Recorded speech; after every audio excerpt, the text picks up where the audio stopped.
Maybe you could do something for, we need music for montages. The sport loves a montage for dramatic moments and all that sort of thing. I could see you well into that. Well, it's funny you should say that, because I'm halfway through making my next album, and I want to make, what I'm trying to make it, throw those curtains wide. Yes. That is the ultimate Team GB sporting montage. anthem montage, yeah, sure. So, big laddie, sing-along, hopeful, determination music for the girls and the gays. So,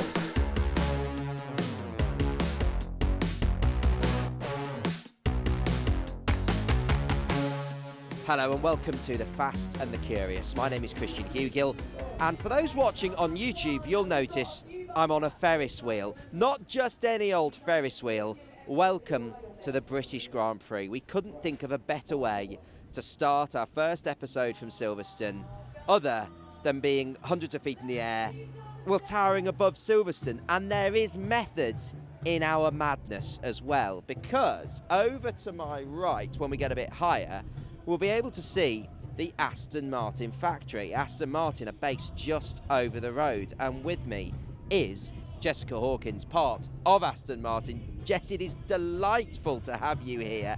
Can I just say thank you for sort of rolling with this. We basically wanted to do this because we thought it'd be quite funny, and you've been kind enough to sort of roll along with us. But you chose the windiest day of the year? We chose the windiest day of the year, the loudest, but we can see your base. We can see Aston Martin.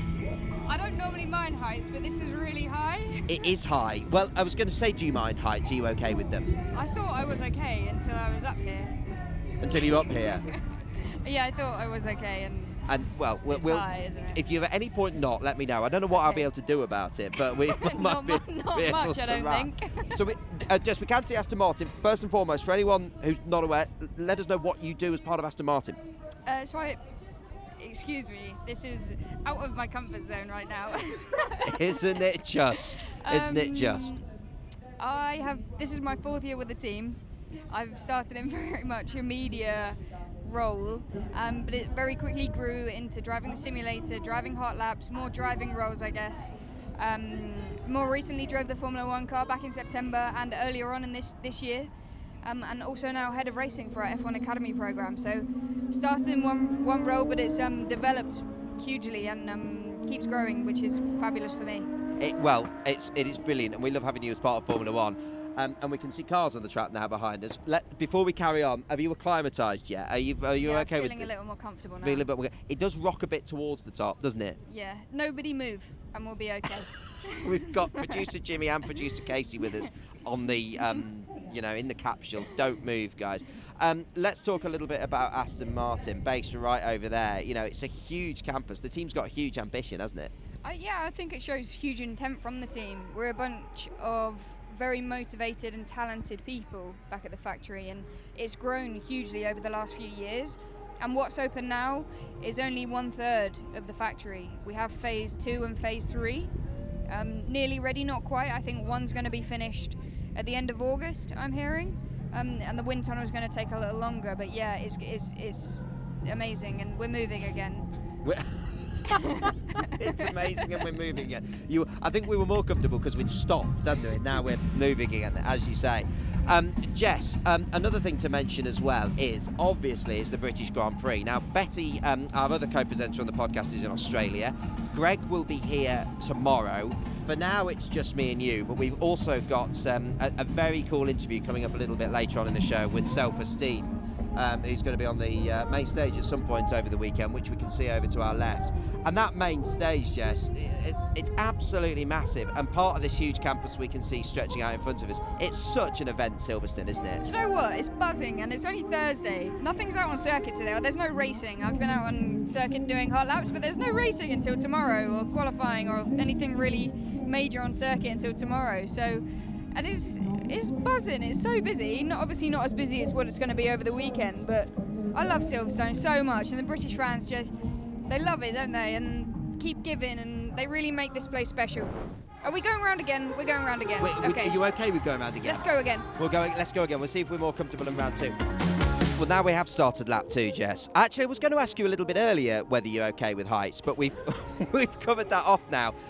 Another thing to mention is you're a stunt driver, so I did wonder whether there were heights involved in stunt driving. A, is there? And B, tell us a little bit about what that entails. I guess some kind of height, maybe not quite this height or at the top of here, or not yet anyway.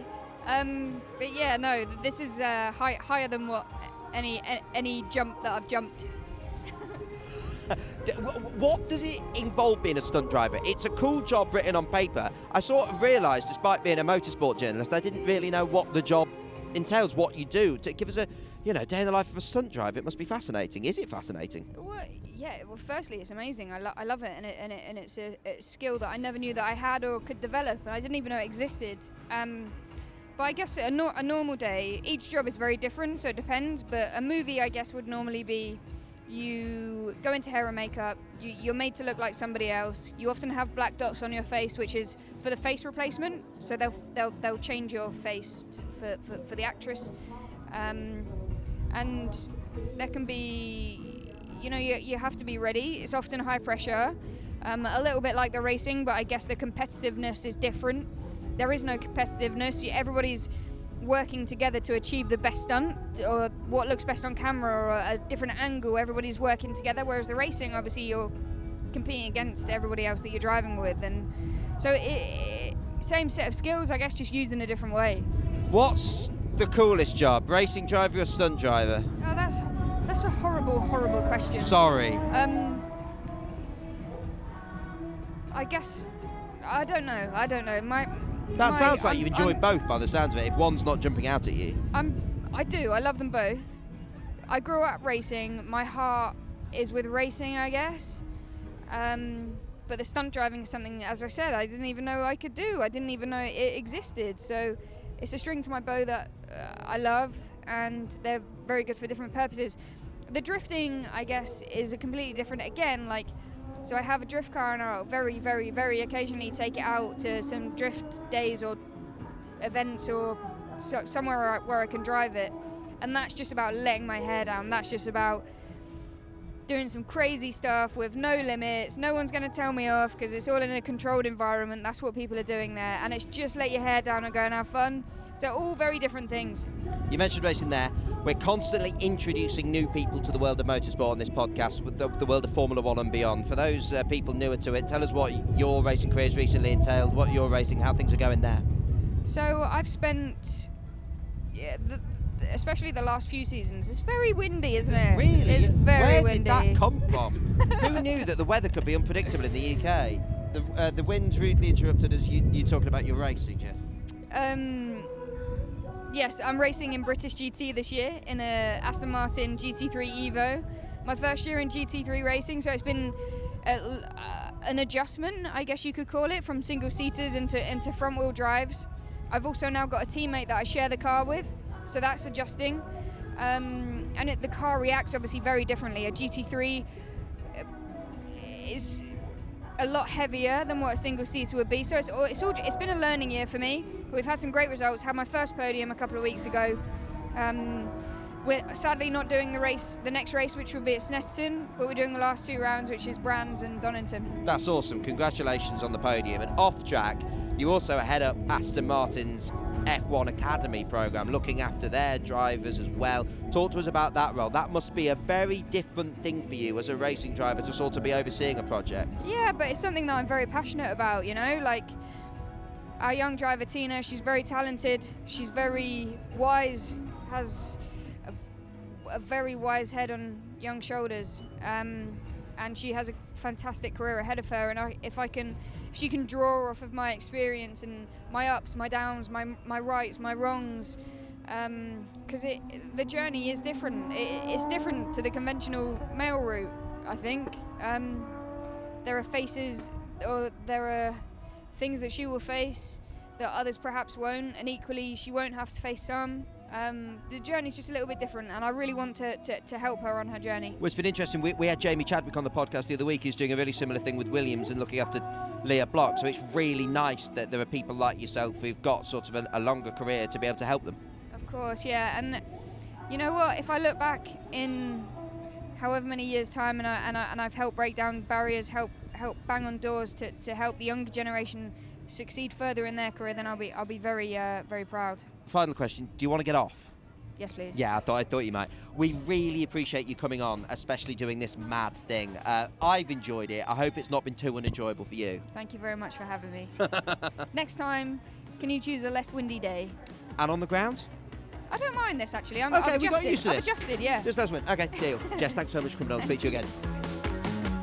And that was Jessica Hawkins, who we are very grateful to for playing along with our mad idea to start our Silverstone coverage on a Ferris wheel. By the way, that affected both me and Jess more than either of us expected it to do. Neither of us have issue with heights, and at one point I was like, I'm not sure I can ask a question. It's moving a lot. So yes, thank you, Jess. We appreciate that. And good luck to Aston Martin this weekend. They've been struggling with bringing upgrades recently.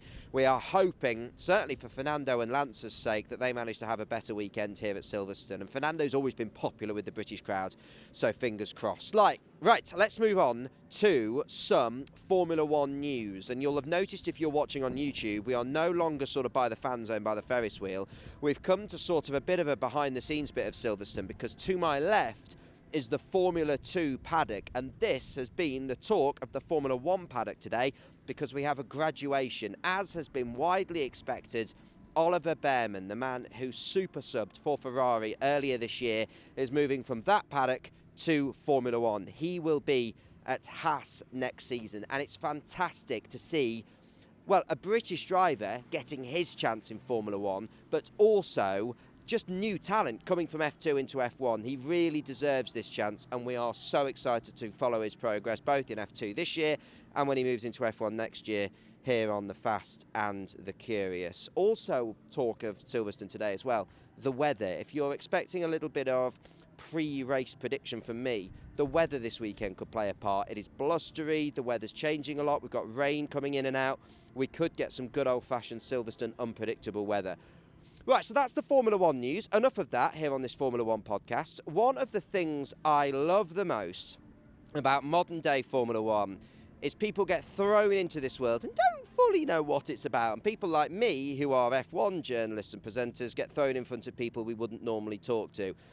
And one of the people who's been thrown into the F1 world is Self Esteem. Incredible musician, friend of team principal Greg James, also does music for West End shows. She's unbelievably talented, and she's playing on the main stage here at Silverstone this weekend. So this is what happens when the Fast and the Curious, a Formula 1 podcast, met an unbelievably talented musician in Self Esteem who doesn't necessarily know much about Formula 1.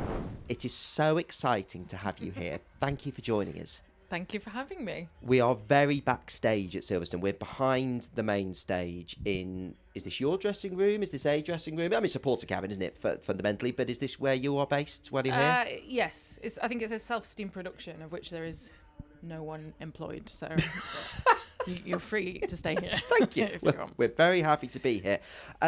One of my favourite things I love doing about this podcast is when you do a podcast and Greg James runs it, you do get to meet people who me, being an F1 journalist, wouldn't normally get to meet. I was in front of Ed Sheeran in Miami. Yourself here, it's fantastic. Charlotte Tilbury in Miami as well. You're the latest in a sort of line of Greg James celebrity bookings that I'm good with. So Greg apologises for not being here. He's got to do Radio 1 in the morning. Oh, yeah. We should say straight to it, you know Greg, don't you? Unfortunately. For our listeners' sake, how do you and Greg James go back?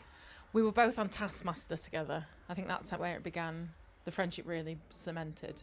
But he's in show business. I'm in show business. He is actually a legend, and I adore him. So that's kind of why. We're very fond of him. This podcast is presented by three people. You've got comfortably the third most famous of the three.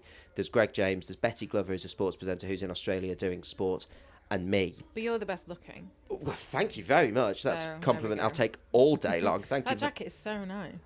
Brought to you by Levi's and their new McLaren range. They do. Oh, it's new? This is a whole merch thing. Hey, Levi's. can I get one of them, please, Levi's? Okay. That's lovely. I reckon we'll probably be able to make that happen. I love it. And it's got Formula One merch on it. This is the McLaren team. Yeah, great. I love Formula One. That's why I'm on this podcast. Well, I'm going to come to that in a minute, but I actually want to talk to you about something. I talk about F1 all the time. Okay. I'm in my Taskmaster era. Oh, I've become obsessed with isn't it. it amazing? It's for our international listeners. It's a UK TV show where comedians and celebrities do tasks, and that's fundamentally it. And it sounds really boring, and is not, is it? It's phenomenal. How was being on Taskmaster with Greg? I'm just obsessed with that show. Have you seen the episode that we're on? I've seen YouTube clips. I'm not up to you yet. I'm watching from the start. I'm on about season 5, but I've seen YouTube clips of your episode. Yeah, it was. Yeah, I love the show. I was pissed off that you can't.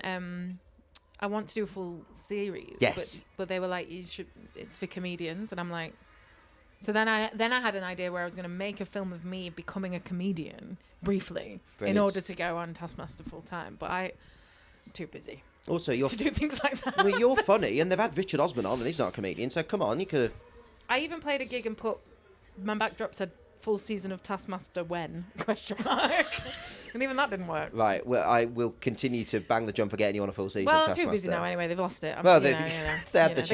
They could have had, weekly me on telly. No, it was great. Carol Vorderman was on as well. Legend. She said to me, "Oh, you're a clever girl, aren't you?" And I instantly... it was the best moment of my life. But Greg, it was fun being on it with Greg. That's the funniest thing anyone's ever said on this podcast. It was the best moment of my whole life. I made it my mission just to beat him, but we all came second to Mo Farah. Oh, that's predictable, isn't it? And my group chat with 2 of my girls is called Fart Brigade. Okay. And every time I go to text Fart Brigade, if you put too many R's in, I get Mo Farah comes up in my way. So the amount of times I remember that I lost to Mo Farah and that I've got his phone number, 2 or 3 times a week. Oh, it's fantastic. I'll talk about Formula One in a minute. We'll get to it. It's a Formula One podcast. But Carol Vorderman's a big Formula One fan, and I constantly persuade our producer Jimmy and Greg to get her on. Would you back this booking? Oh, yeah. I mean, it makes me want to get more into F1 if Carol's into it. Carol loves it. Whatever Carol likes, I like. There you go. Thank you. Greg, when he listens to this back, Vorderman on the podcast, please. But another thing I love being involved in the F1 world is people who come into it and know nothing about it and like, what's this? I'm guessing you're not a huge F1 fan and have sort of been thrown into it because you're appearing on the main stage a little bit later from when we're recording this. Yes. So I'm not like one of those girls that like doesn't like sport. No. Like I'm big into cricket, I love snooker. Another reason you'll get on well with Greg then if you're into the cricket. Yeah, but I don't. Yeah. That's another thing. Oh, okay. I like football. Well, yeah. It's hard to say you like football and support Sheffield Wednesday, but like I follow football. I'm a Leicester fan, so I know about ups and downs. Yeah. Oh, that must have been fun though. Last year was fun. Yeah. Points deduction, not so much. Yeah. But Anyway. Your question. No, I don't know anything about F1. When I was a little girl, I'd sort of spend all day Saturday like playing with my Barbies or whatever. And my dad would watch football, and I didn't mind that, or snooker. But when it was F1 all day, that did my head in. Yes. It was so loud and annoying and boring to me. Yeah. Well, welcome to Silverstone. We're pleased to have you here. So that's my only memory of it, is that when me as a little girl, I was like, that was my least favourite time in terms of the telly on all day. But I started like that. I was exactly the same. Go on. And then slowly but surely found myself accidentally getting addicted to it. So one of my managers, obsessed. She's coming back Sunday. She's like, why don't you want to come on Sunday? I'm like, it's not my thing. I'm not interested, but she's mad for it. Is there a TV show that's just been on? Drive to Survive. So now, between now and Sunday, she wants me to watch all of that. So I want to come on Sunday. Which is what Ed Sheeran did. So Ed Sheeran didn't know anything. And we are very similar. Got booked to do the Texas Grand Prix. Thought, I'll watch this show. And accidentally became hooked with it. Well, I'm willing to eat my words. I still kind of want to stay in bed all day Sunday because of my high-speed injury. Well, I'm glad you've moved us on to that. Yes. You said to me before this interview started, I do know speed, and you pointed to your knees. Now, some will be watching this on YouTube and might be able to see. For those who aren't watching on YouTube, and this is a question I didn't think I'd ask in this interview, can you describe your knees for me? Well, I just really, really my leg looks horrible. You've got cuts and bruises. I've got like a gravel rash, it's called. Is it?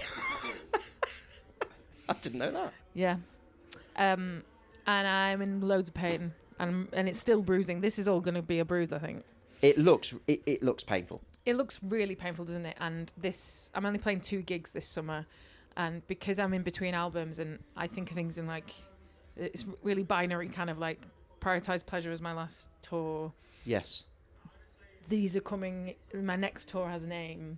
So these 2 gigs, I was like, I feel very uncomfortable playing them because I can't put them into the world in my mind. Does that make sense? Yeah, it does. So my only idea was we wear grey tracksuits and it's got a sort of clothes for renovation feel. Oh, nice. I like that. So the only thing I've got to wear is shorts, so my leg is out.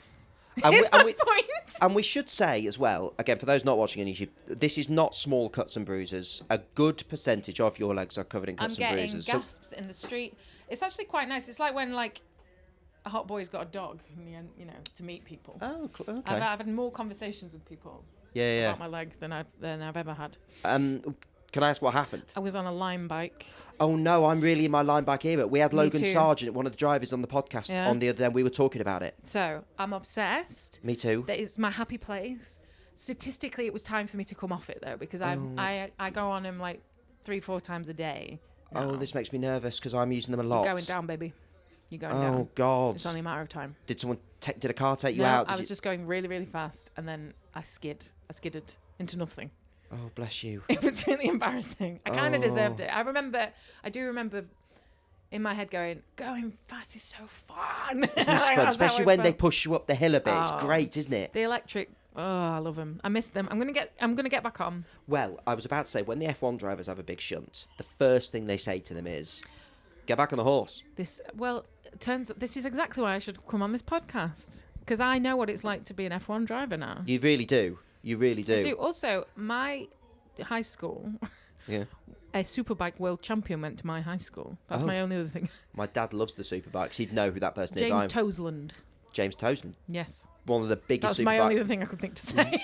A lot of listeners to this podcast will know this. One of the biggest superbike riders in the world. Sort of a Michael Schumacher, Lewis Hamilton figure of superbikes. Yeah, huge name. And he was in your school. He was a few years above me at school. Oh, great. See, you've got loads of motorsport connections. Absolutely fine. I'm trying to think of anything else I've got. I can't drive. Again, surprising number of people involved in F1 can't. And the drivers don't need to learn because they get to do it on fun tracks. Most of them do, because it's a bit embarrassing if not. But that's fine. You've been round then? I've been round Silverstone before, yes. It's an amazing circuit. Yeah, they'll reach 200 mile an hour and ridiculously high G-forces. Wow. Yeah, this is why it hooks people in. Yeah. It is good fun. Listen, for you, I'm going to try and get in. Thank you. I would really appreciate that. But do have your day off on Sunday. I saw in your Insta story earlier you were saying this is last thing until September, is it? And you're having a break? Yeah. Have you break? You need a break. Yeah. There'll be a Grand Prix next year. Come back. Is there like a sort of jovial culture about coming to see it though? Do you have a few pints and stuff? Oh yeah. So of course you do. That's why Greg James is into it. That's why Greg James is into it. We're recording this on the Thursday. The episode will go out Friday. There's no cars on track today, and there are thousands of people out there just soaking up the atmosphere, buying merch, having a drink. Doing stands. It's 500,000 people here over the course of the weekend. Greg calls it Glastonbury for cars. It's just Glastonbury for cars, having a nice time, seeing brilliant musicians like yourself, and it's like a whole thing. And I wanted to ask you about that. So you admit you don't know much about F1. I don't know much about music other than what I like. What do you like? I'm a big pop music fan. I'm a stereotypical homosexual above the age of 30. I went to Girls Aloud last week. It was good. It was great. It was really good. Yeah. You do know about music. Well, thank you. Thank you. Is F1 becoming more of a thing in the music world? Do people think, that's a thing I can go and do? I'm interested. Like Kings of Leon are here, Stormzy here, you're here. Like big names are coming to F1. This was never the case when I was a kid. Yeah. This keeps happening over the last few years. They did it at the cricket for a bit of the 2020. They did. I played there, and that was a bit of a rite of passage. You always do. Yeah, there's these sort of things that are like they're well put together, and you get paid enough that it's worth doing. Vibe, and it's become. I think F1 is becoming. Have you done F1?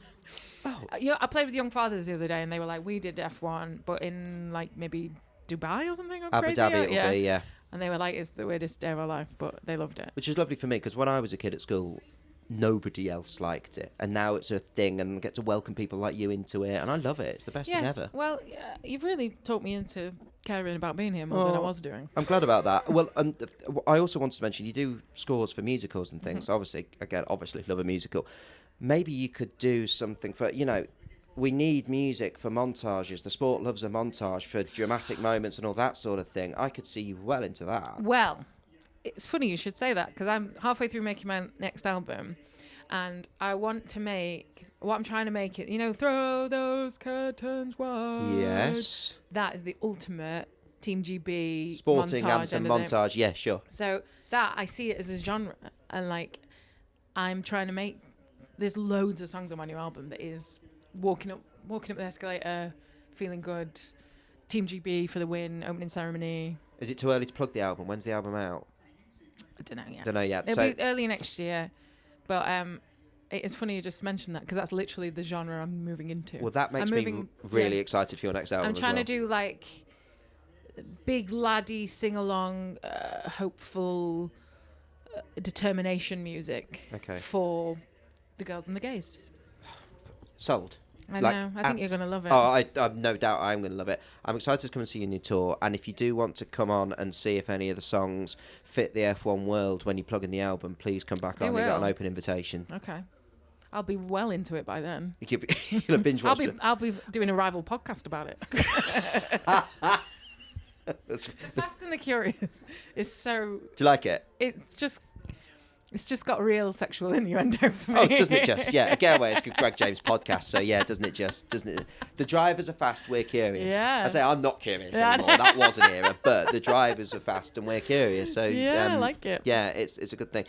This has been such a pleasure having you on the podcast. I've really enjoyed it. I'm glad. I'm a Formula One presenter who enjoys the non-Formula One interviews far more. The drivers, they're fine, but this is good fun. So well, it's you're such very a pleasure. good at it. Well, thank you. I appreciate Very it.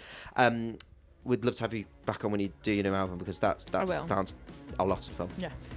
And we'll speak to you then. Self Esteem, thank you so much. Have a good day. You too. Ta-ra. Ta-ra. And that was Self Esteem on The Fast and the Curious. Without question, one of my favourite interviews we've ever done on this podcast. I love talking to the drivers, obviously, but it's amazing when we get fun people like that. She slightly put me off line bikes. By the way, if you're not from London or you're not from the UK, line bikes are like the renter bikes you can get, and they've got the electric motors across London, and you really can get speed up on them. As poor Self Esteem found out, her leg is quite a mess. But I hope she does binge watch a bit of Drive to Survive when she has her downtime. And who knows, by the time her next album is out and we get her back on, we might have converted another F1 fan. That would be fantastic. Right, tomorrow, another new Fast and Curious podcasts. We are going to be on the Drivers In stage at Silverstone. So if you're listening to this on your way to Silverstone, the Drivers In stage is where to find us. Head to Fast and Curious on social to see all the time details. Greg James joins us, so I'm no longer alone. That's going to be lovely. There's going to be cars on the track, so we'll get our first indications as to who's quick and who's not around Silverstone, and we'll find out what the weather's doing as well for Friday practice. Now, I will say, if you only listen to Fast and Curious on Spotify or Apple or Google, this is the weekend, if ever you're going to check us out on YouTube, because all of these podcasts are fully visualised. You're going to be seeing us getting up to stuff like loitering outside the F2 paddock like I'm doing now, and actually be able to watch our stage shows on YouTube. So if you're not going to Silverstone, this is the way to feel like you're there. We'll bring you in with us. Obviously, follow us on socials too. We are Fast Curious Pod. I will see you tomorrow with Greg James. Enjoy British Grand Prix weekend. Bye for now.